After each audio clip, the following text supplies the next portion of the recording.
السلام علیکم ورحمۃ اللہ وبرکاتہ۔ آج کے پہلے نشریے کے ساتھ میں ہوں عبید طاہر۔ پیش خدمت ہیں اس وقت کی اہم سرخیاں۔ صاحب سمو امیر شیخ تمیم بن حمد آل ثانی کو یوکرین کے صدر کی جانب سے ایک ٹیلی فون کال موصول ہوئی، جس کے دوران یوکرین کی تازہ ترین صورتحال اور مسئلے کو بات چیت کے ذریعے حل کرنے کے وسائل پر تبادلہ خیال کیا گیا۔ قطری کیبنٹ نے کورونا وائرس کے پھیلاؤ کو روکنے کے لیے لگائی گئی کچھ پابندیوں کو نرم کرنے کا فیصلہ کیا ہے، جن کے تحت 12 مارچ سے مسجدوں میں سوشل ڈسٹینسنگ، اپنی جانماز لانے اور بچوں پر داخلے کی پابندی ختم کی جا رہی ہے۔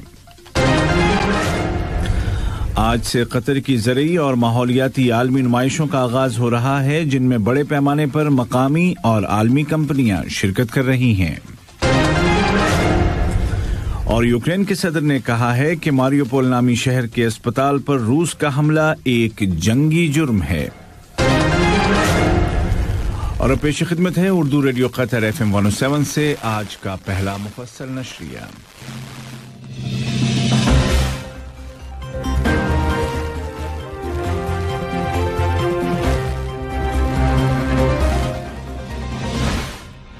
بسم اللہ الرحمن الرحیم۔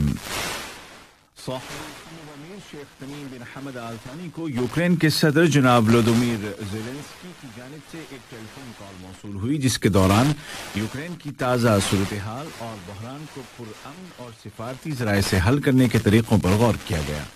دونوں لیڈروں نے متعدد علاقائی اور عالمی امور پر بھی بات کی۔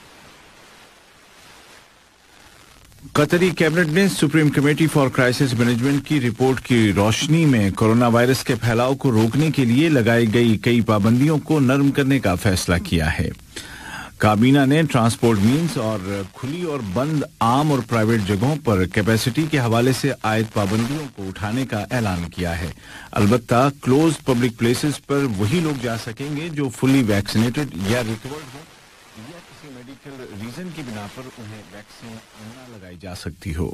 اسی طرح وزارت اوقاف اور اسلامی امور نے اعلان کیا ہے کہ اب عام نمازوں کے لیے احترام ایپ دکھانا ضروری نہیں ہوگا۔ اسی طرح گھر سے جانماز لانے اور مسجد میں سوشل ڈسٹینسنگ کا خیال رکھنے کی شرط بھی ختم کی جا رہی ہے۔ وزارت نے مزید کہا کہ خواتین کے لیے مخصوص پریئر رومز بھی کھولے جا رہے ہیں اور بچوں کے مسجدوں میں داخلے پر پابندی بھی اب نہیں ہوگی۔ وزارت اوقاف اور اسلامی امور نے واضح کیا کہ صرف جمعے کی نماز کے لیے احتراز ایپ دکھانا ضروری ہوگا اور ماسک بہر صورت لگائے رکھنا ہوگا۔ ان تمام فیصلوں پر عمل درآمد 12 مارچ بروز ہفتہ سے ہوگا۔ نائب وزیر اعظم و وزیر خارجہ شیخ محمد بن عبد الرحمن آل ثانی جرمنی کے دورے پر ہیں، جہاں انہوں نے جرمن وزیر خارجہ محترمہ اینالینا بیربوک کے ساتھ ملاقات کی۔ ملاقات کے دوران دونوں ملکوں کے درمیان قائم تعلقات اور ان کو مختلف شعبوں میں فروغ دینے کے وسائل کے علاوہ یوکرین، افغانستان، لیبیا اور ایران کے ایٹمی پروگرام کے متعلق ویانا میں جاری مذاکرات کی صورتحال اور مشترکہ دلچسپی کے دیگر امور پر بات چیت کی گئی۔ نائب وزیر اعظم و وزیر خارجہ نے کہا کہ قطر کو یوکرین میں جاری فوجی کشیدگی پر انتہائی تشویش ہے اور اس کا خیال ہے کہ کرائسس کو سالو کرنے کے لیے تعمیری بات چیت اور سفارتی ذرائع کا راستہ اپنانے کی ضرورت ہے۔ انہوں نے کہا کہ قطر یوکرین کی آزادی اور خود مختاری اور عالمی سطح پر تسلیم شدہ اس کی سرحدوں کے اندر اس کی سالمیت کا احترام کرتا ہے۔ افغانستان کے حوالے سے گفتگو کرتے ہوئے نائب وزیر اعظم و وزیر خارجہ شیخ محمد بن عبد الرحمن آل ثانی نے کہا کہ افغان عوام کی صلاحیتوں کو بڑھانے اور ان کو اندرونی مسائل کا سامنا کرنے کے قابل بنانے کے لیے عالمی برادری کو تعاون جاری رکھنا چاہیے اور امن و سلامتی، انسانی حقوق کے احترام، بالخصوص خواتین کے حقوق اور افغان عوام کے ہر طبقے کی خوشحالی کے لیے کام کرتے رہنا چاہیے، جس سے افغانستان میں امن اور خطے میں استحکام کو فروغ ملے گا۔ قطر نے عرب لیگ کے 157ویں معمول کے سیشن میں شرکت کی۔ یہ اجلاس قاہرہ میں واقع لیگ کے جنرل سیکریٹریٹ میں بلایا گیا۔ وزیر مملکت برائے امور خارجہ جناب سلطان بن سعد المریخی نے قطری وفد کی قیادت کی۔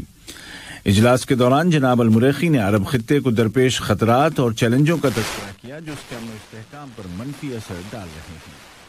انہوں نے کہا کہ مسئلہ فلسطین عرب قوم کا مرکزی مسئلہ رہے گا۔ اس حوالے سے قطر کا موقف دہراتے ہوئے انہوں نے کہا کہ قطر فلسطینی عوام کے جائز حقوق کی حمایت کرتا رہے گا، جن میں 1967 کی حدود میں ان کی آزاد ریاست کا قیام بھی شامل ہے، جس کا دارالحکومت مشرقی بیت المقدس ہے۔ وزیر مملکت برائے امور خارجہ نے لیبیا اور یمن کے متعلق بھی قطر کا موقف واضح کیا اور حال میں یو اے ای اور سعودی عرب پر کیے گئے حملوں کی پرزور الفاظ شام کے حوالے سے جناب المریخی نے عالمی برادری سے مداخلت اور مجرموں کے احتساب کا مطالبہ کیا۔ اسی طرح سوڈان کے متعلق قطری موقف کو واضح کرتے ہوئے انہوں نے کہا کہ قطر سوڈانی عوام کی مدد ہر طرح جاری رکھے گا۔